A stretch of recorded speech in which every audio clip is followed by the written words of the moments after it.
who's with us today, or those of you all who will be listening to the podcast later on. You're with the Bold Vision podcast.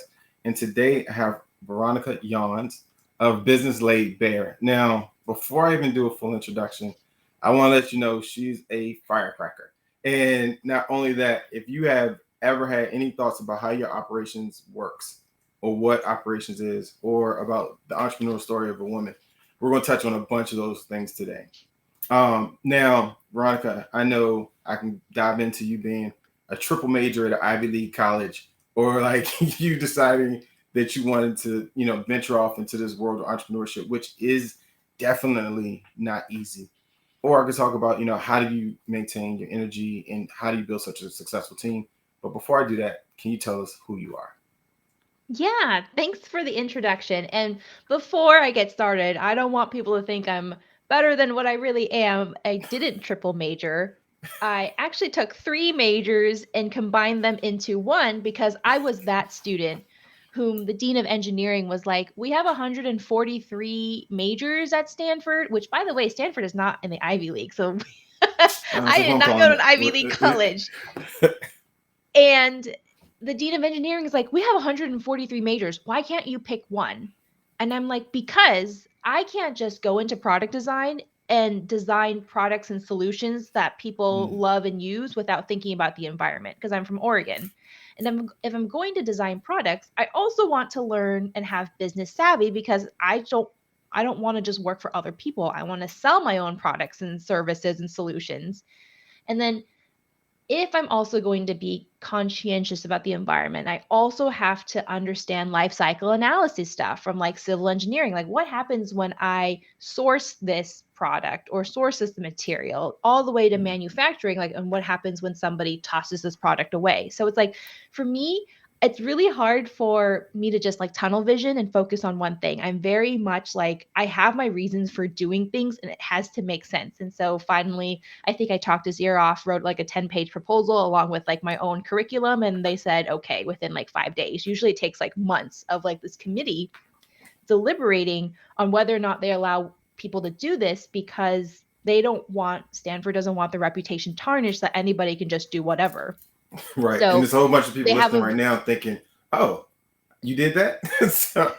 So we've already planted that seed. It's done. Right. So that's why they're like, well, your reason was so compelling. I was like, well, thank you. I've also been thinking about this a lot. And so they just don't want you to say like, oh, you're going to major in underwater basket weaving and just like party your education away kind of thing. Like they have a No, I get reputation to it. withhold uphold, I'm sorry. And I get it. So, yeah, but yeah, it was one of the quickest major acceptance proposals that they've ever had. So, Yeah. Well, congrats it's on pretty that. much Thank you. And it's pretty much a theme on how I live my life and run my business. I have to do things my way, and I'm very stubborn about it because I just have to follow that intuition. Hmm. And what is? Can you tell us about the business? Business Yeah, laid so bare. Like, what is the business and why that name? yes. So Business Laid Bare is a digital operations agency, and we help female powered businesses like unapologetically make a lot of money in their business so that they can take that wealth and do good with it in the world, whether that be investing in their team members and paying them a really healthy salary, or creating a scholarship, or giving back to the community, or creating generational wealth for the people that come after them.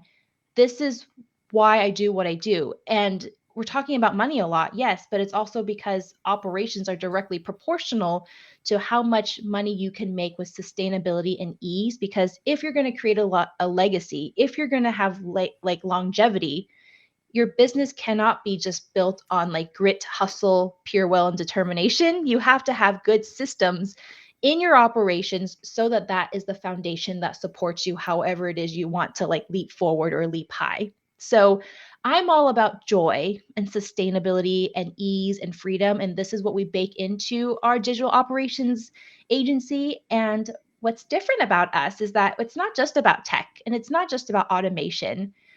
People are not just cogs Right. in a business, right? People are complex, ever evolving, emotional human beings. And that's why our operations strategy, we like to call it people first and pleasure based, Hmm. because you're not I like robots. that. And now that I know you, I know that makes perfect sense. So, you know, we met because we have a shared client, and during our first conversation, I was like, I have to talk to you more, and not only that, I was like, I have to get her to introduce her to my ecosystem, and you know, I'll say this: you are authentically you, and I really do appreciate you for it. And you said something earlier, essentially when you were in school, you wanted to approach what you were learning from a standpoint of knowing you were going to start a business later. And because you said when I get my business, I want to know everything from the beginning to end, A to Z, and how it's going to impact the industry or the world. I'm sorry. Have you always known that you wanted to start your own business? That's a really tricky question because I am Chinese, and when you grow up with traditional Chinese families and thinkings, I was supposed to be a doctor, an engineer, a lawyer, something that had a path, something Mm-hmm. that was stable. So, no, I don't think I always knew I wanted to be an entrepreneur. And I mean, I think the inklings were there because I was always like trying to figure out how to make something better or how to sell a lemonade stand. Like at my first lemonade stand, the only person that bought, I mean, talk about product market fit. Like I was in a neighborhood that didn't have really anybody interested. So my grandfather, bought my one and only lemonade stand that day. And so there was 25 cents in my little piggy bank thing. So I learned about product market fit early on. Mm-hmm. So I don't think that I really got bit by the entrepreneurial bug until I went to Stanford. Okay. And when you're in that environment, because it's pretty much like a connection to Silicon Valley tech, Facebook, Google, Mm-hmm. all that stuff, it's like it's infectious. Like you're constantly seeing people looking at creating new ventures or solving issues. Or I was sitting next to a product design group where they were figuring out how to create really low cost baby incubators to take to India because the infant mortality rate was so high. Mm-hmm. And they were trying to prototype like what was the easiest way to do this, pack it, send it, looking at Yeah. economic costs. And I'm just like, this is so inspiring and this is exactly what I want to do. So that's why I ended up taking a lot of my product design background that I learned at Stanford Mm-hmm. into operations because it's all about change in the way that's actually sustainable and that people truly care about because you're designing the solutions around the person. Like that person is like the center of this design universe. It's called human-centered design so that you know every single thing about them and that when you give them that solution, it actually sticks. Yeah. And when entrepreneurs, a lot of entrepreneurs, they feel like they have it all together until they know they don't have it all together. And it's at that moment that intersection when it goes from thinking to knowing they realize they need help. When an entrepreneur comes to you, what is the service that they're looking for initially? Yeah, so it depends on who I'm talking to. So I have evolved who my ideal client avatar is and all that good stuff. And I have switched them from pain based, like problem based, to Mm-hmm. solution based thinking. Mm-hmm. Meaning, I don't ever want to have to convince you that operations are important in your business. If I have to convince you that this is something you should be looking at and not just branding and marketing, because what happens when your branding and marketing systems work? Can you actually have the capacity to handle all those incoming clients that want to pay you money, or do you have to turn most of them away? True story Mm-hmm. with another client. So for me, it's about creating that education, the content to have people understand that, oh, you're right, operations are important.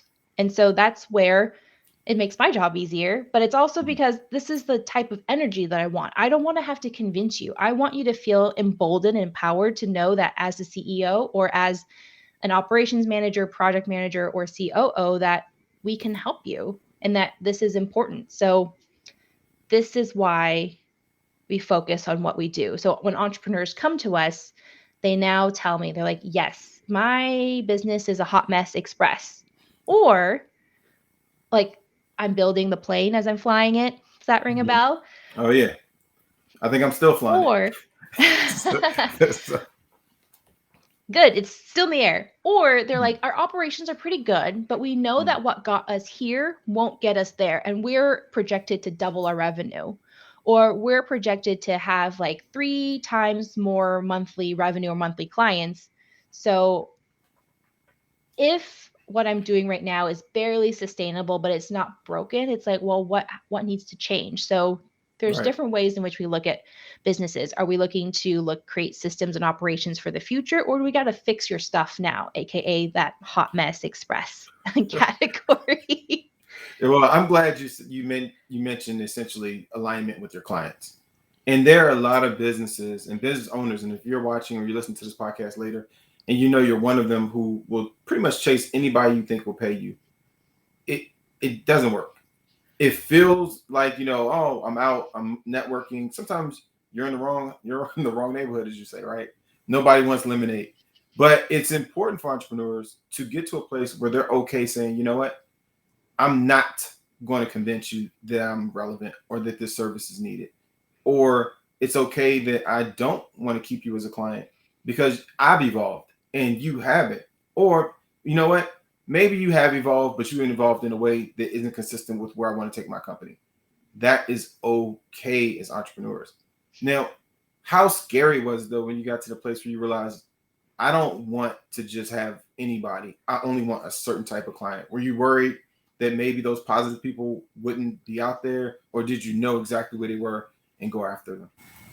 Yeah, I mean, that's a scary thing to think about because there's a lack mentality, that fear of, if I'm switching this small pivot to talking about solutions based versus problem based, how many people am I ignoring, right? And Yeah. so, but it's also like you have to hold true to what you stand for. And I, as a person in my life, am really have always been about sorting, not selling. Mm-hmm. So if I have to sell you, it means that we're, at least for me personally, like I'm not talking for everybody, like me personally, the energy doesn't feel right. Yeah. And there's a sense of reciprocity that needs to happen in order for the working relationship to happen. So by focusing on entrepreneurs or business owners who know the importance of operations, it means that I have to do less fighting and going against the grain, and we can actually do our job without our hands being tied behind our back without our consent. No, I agree. And it's that moment where you understand, you step back after maybe going to a meeting or leaving a client's office or getting off a Zoom, and you think, wow, I did a good job. I don't want to just keep fighting with all these. Why is it so easy with this one person, but with this other company, it is. I get off feeling drained. I'm tired. I need a Yep. nap. And I always say that this is my saying. I'm willing to educate you. I am not willing to convince you. I love it. And I'll educate you. Like if and people have to be receptive for education. Convincing is really like a societal way of saying argument in a nice way. And so I don't want to argue with you. I don't want to try to go back and forth about, how good I am on the service. And I've seen your service and I've seen just the beginning parts of it.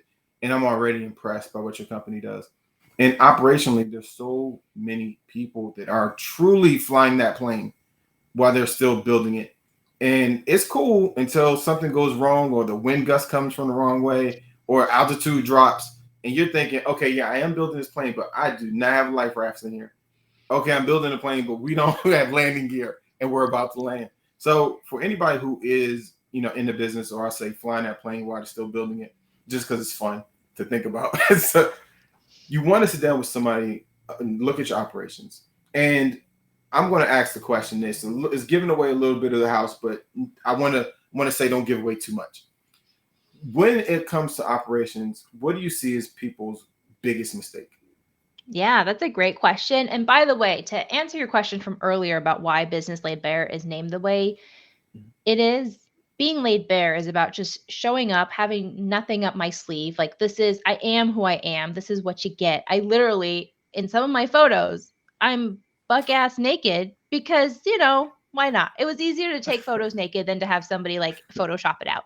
But So this is I who I gotta am. jump in. I gotta jump in. So during our Zoom call, like I think you said, hold on for a moment, and if you don't know it's coming, it's a bit of a shock. So you put it on your screensaver, and I was like, oh. For a minute, I was like, should I look away? Should I keep looking? So, I was, So yes, if anybody ever has a meeting with her and she puts you on hold, the screensaver is hilarious. So Thank you. but no, I And do. That's a great name. I mean, and it makes sense. And I joke with my wife all the time, and I tell her like when I was like my hairline was receding, and I was like, you know what, I'm just cutting it all off. And she was like, but it's not bad. I was like, you know what, I'm just gonna cut it off. And she was like, why are you so anxious to cut it off? Like normally people wait a while, like hold on as long as possible. And I was like, you know what, it's the most honest you can be. You have a naked head. Like there's no secrets. There's nothing you can hide. So and I actually enjoy it because it really there are no secrets. And I'm joking about it and relating into me being bald, but I'm talking about when you say you didn't have anything up your sleeve, you come across that way. Like in our meeting, I absolutely can understand what you mean when you say that. You don't hide and you don't try to hold back until like the right moment. You really let it go. So yeah, and I'm kudos for I'm the that. worst. So as an aside, this makes me the worst person at keeping secrets, especially if I've purchased a gift for you. Like I purchased it, I wrap it, I'm like, "Can I tell you what I got you?"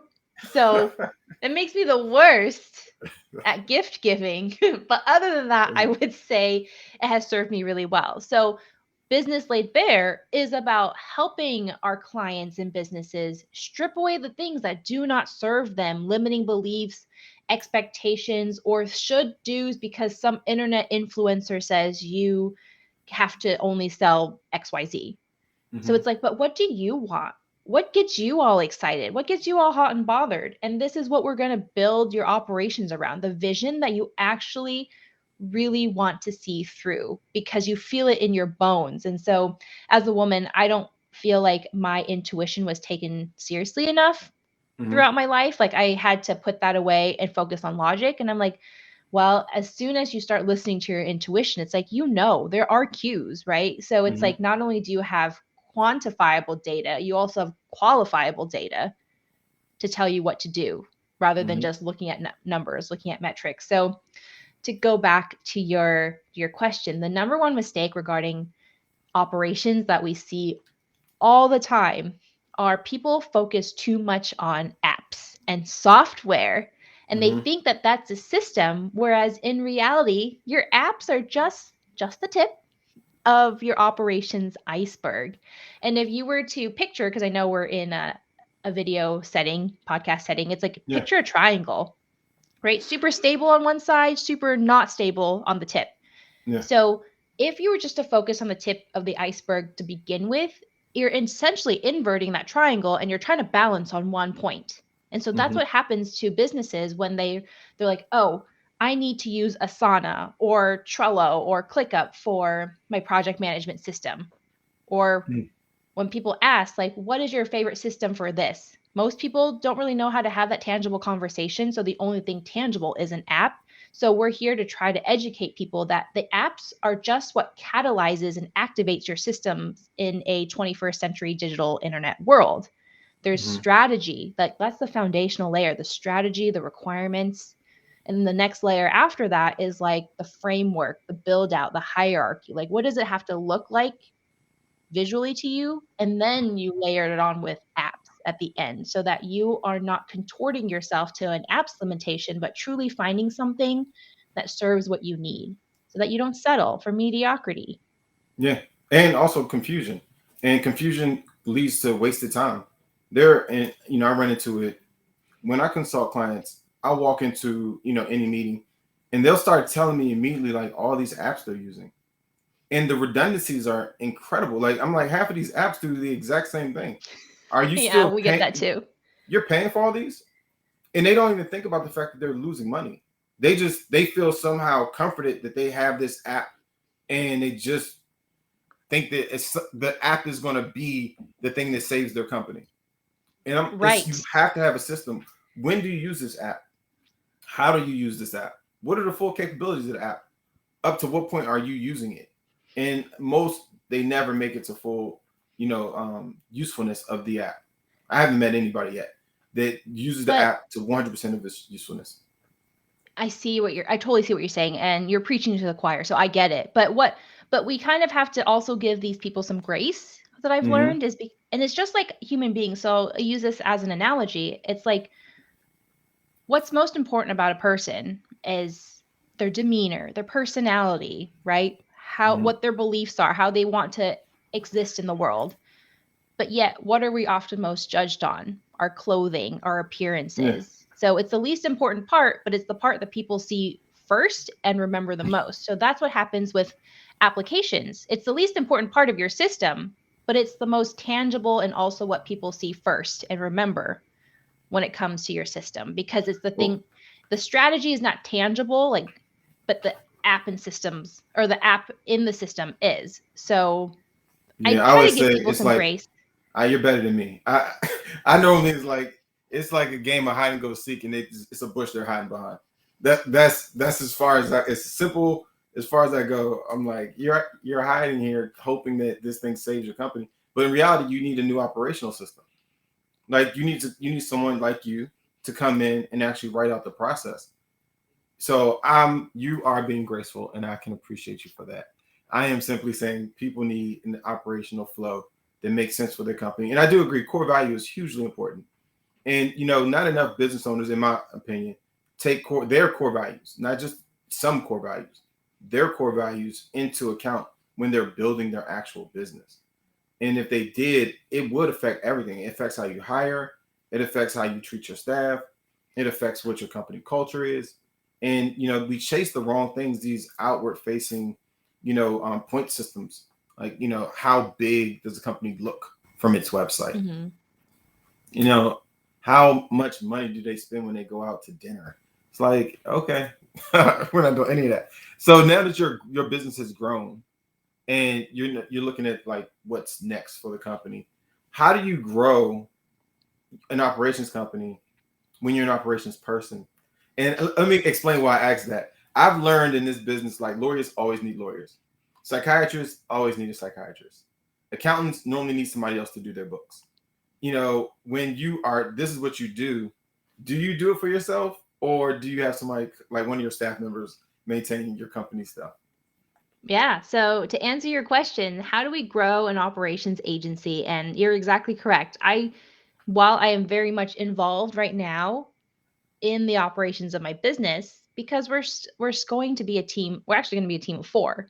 Yeah. Very, very early on, when it was just myself and another person, the next person I hired was somebody that was introduced to me by a mutual friend, our mutual friend. And I was like, I need to hire you to do my own systems and processes because I am so focused on being the show pony of my business and taking care of clients.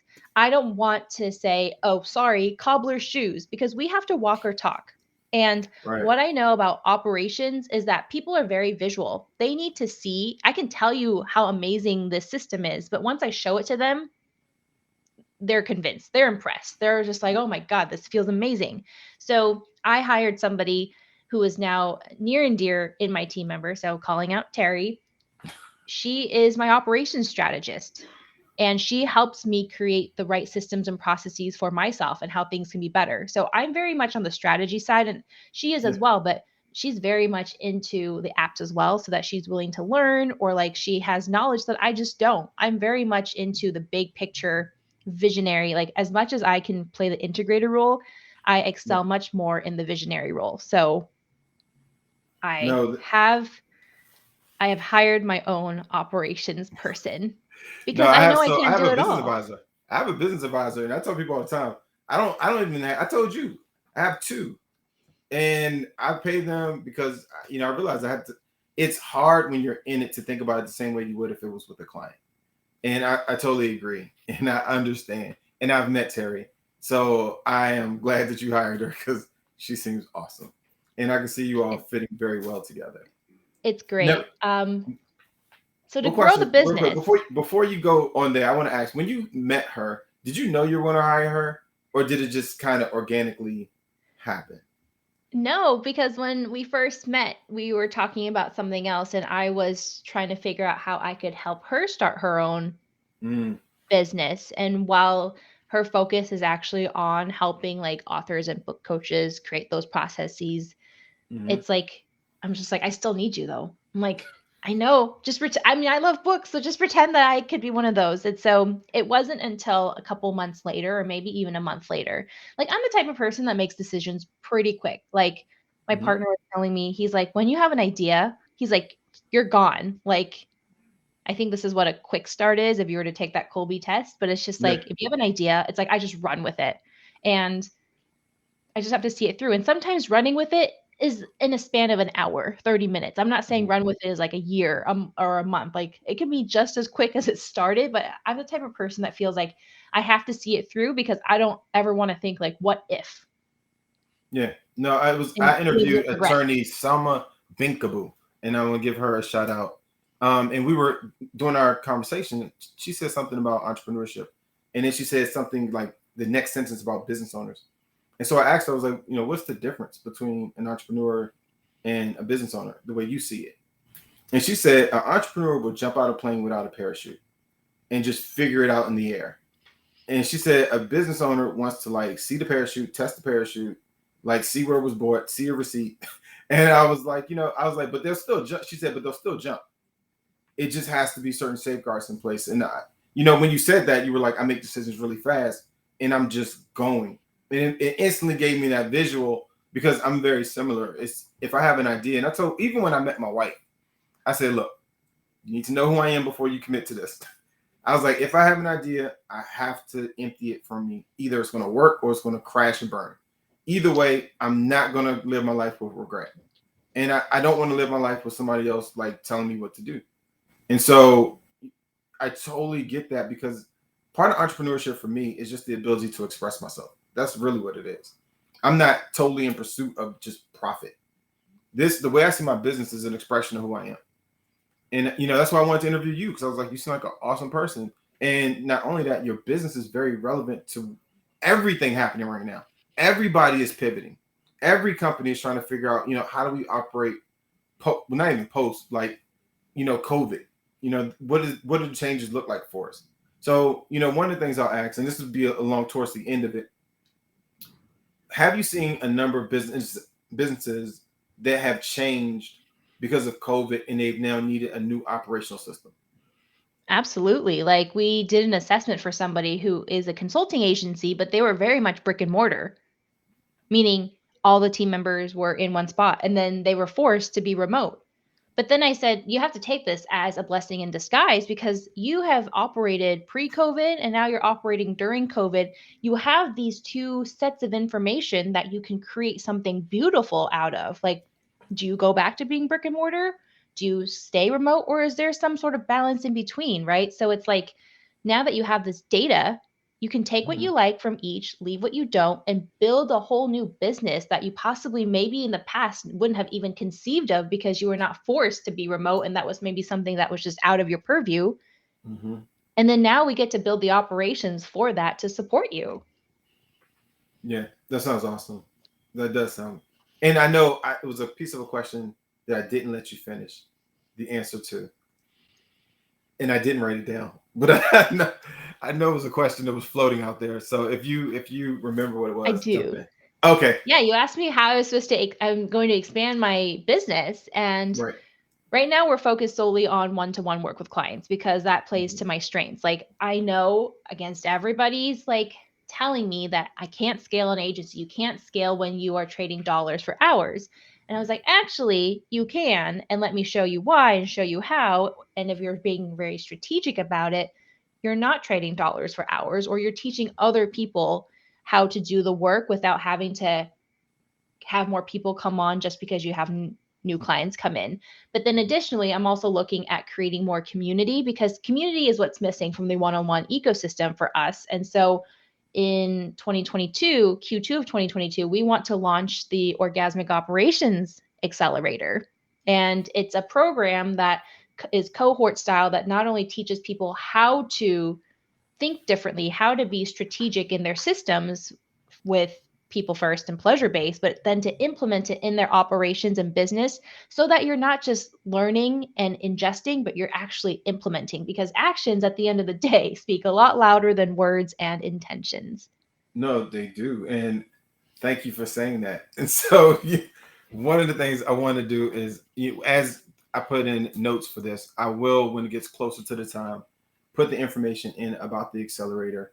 And that was, to talk about that, that was one of the things that you and I really kind of geeked out about because we both have accelerators or even the idea. I was like, oh my gosh, I had an idea for accelerator. And you were like, oh yeah, we're building something. And I was like, that is so crucial because I do too, very much so, believe community is missing. And to give people information in an organized fashion that allows what are you doing when you have an accelerator? You're accelerating their success, right? And so when they can go through your accelerator, it's like now I can decide what happens after this. Like, do we dive deeper in with Business Laid Bare? Do we take the information from the accelerator that was orgasmic and now we're off into the world trying to implement what we learned? I'm really glad you said something about that. And for people, what does the ideal person look like that should be interested in this accelerator when the time comes for it to be available? That's a great question. Thanks for asking.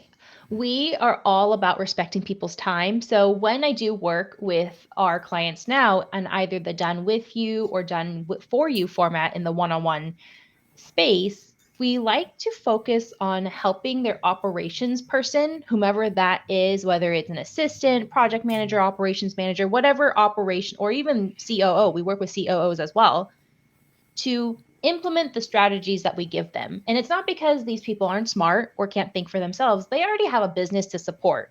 And always having an outside opinion and perspective is helpful. Two heads are better than one. I'm all about co-creation. So if you are maybe lacking on the implementation side or strategy side, we take care of that for you and we give you the plan so that your team member, your ops team member can implement so that the CEO's time is respected because that's the last thing they need is another thing weighing in on them.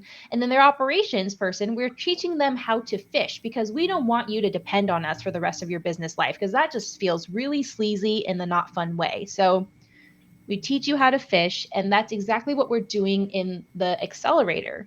Is we're taking that methodology and wanting CEOs to send their operations people, especially if they run a service-based business who has clients, to come to us so that we can help them learn to be better strategic thinkers when it comes to operations in a really intuitive way. And then implement those systems that we walk through that are core to helping a service-based business increase their revenue with ease so that they're not just learning, but they're actually implementing something in the business. No, So that all is of that is tangible. perfect. That's what we want. We want to go through a process and actually have something tangible in the end. And for before we put a bow in this interview, I just wanted to ask: is there anything that maybe I didn't ask that you were like, Brent, people should know this? I Yes, always this is. okay. Yes, there you go.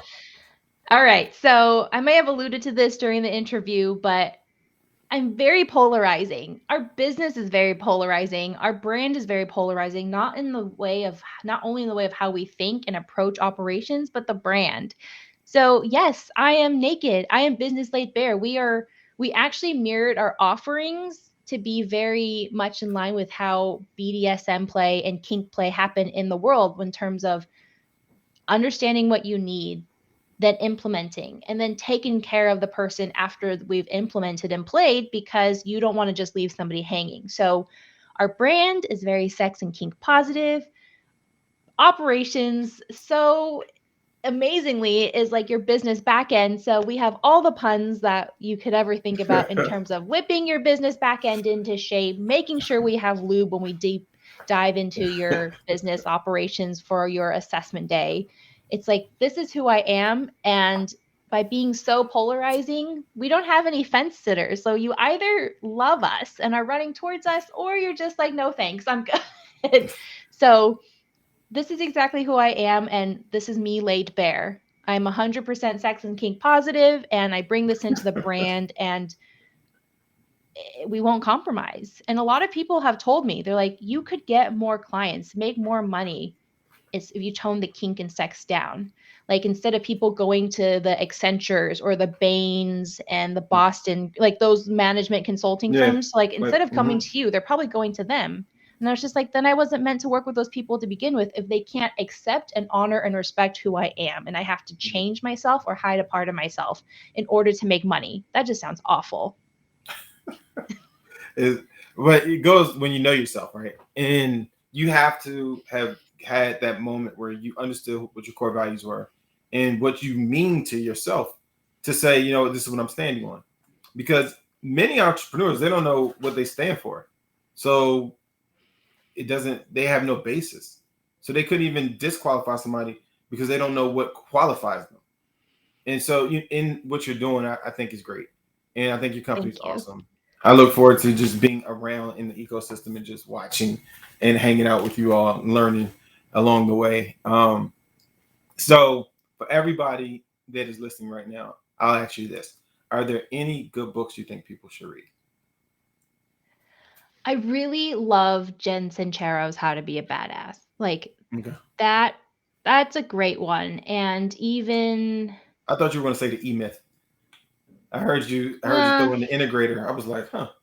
yeah, So, that's true, but it's like there's so many business books out there there are. that things that stand out to me are about courage. So anything Brene Mhm. Brown, anything about showing up for who you are, who what you stand for unapologetically, and even like The Big Leap No, okay. Yeah, by I'm familiar. okay.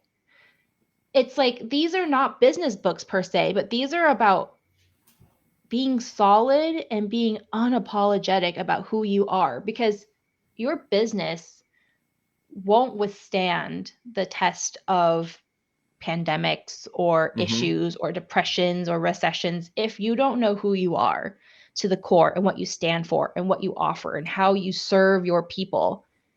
Because none of that matters in the operations world. Like we can create systems out the wazoo for you, but if it's not going to last, why bother? Sure, you just have paid us a lot of money to create something that maybe won't be a longevity strategy for you, and that's not cool. But it's just like get to know who you are, be unapologetic about that, because then when you build a business around your vision and your mission, the operations stick. You're Mm. much more excited to use it, to lean on it, because it aligns with who you are and what you stand for and what you want to do in the world. No, everything about what you said is absolutely right. And you and I can talk offline about it, but a book that I thought was really a good entrepreneurial book, but it had nothing to do with entrepreneurship, was a book called Warriors into the Wild by Aaron Hunter. It's a book about cats that live in the forest. And so, again, before I go full geek mode, I'll say we can talk about that offline. But for everybody who's been listening to the podcast, who maybe have watched this, we're talking to Veronica Yanhs of Business Laid Bare, and it's an operationals. She's an operationals expert. Like if you're thinking of anything dealing with operations in your company, she's absolutely a person I think you should talk to, schedule an appointment with. And since she mentioned the accelerator, when the time gets closer, hopefully we can get her back on and we can actually talk about the accelerator and how you can get involved sometime in late or early, sometime in April. And so, give entrepreneurs grace. So I can say the goal is sometime in April because you never know what comes up. And I want to make sure I give you the clearance that is necessary to put that out there. And We've already everybody, started planning. yeah, and I know if I know you, it's all roadmap. So that's totally cool. Everybody, thank you for listening, and we will see you the next time.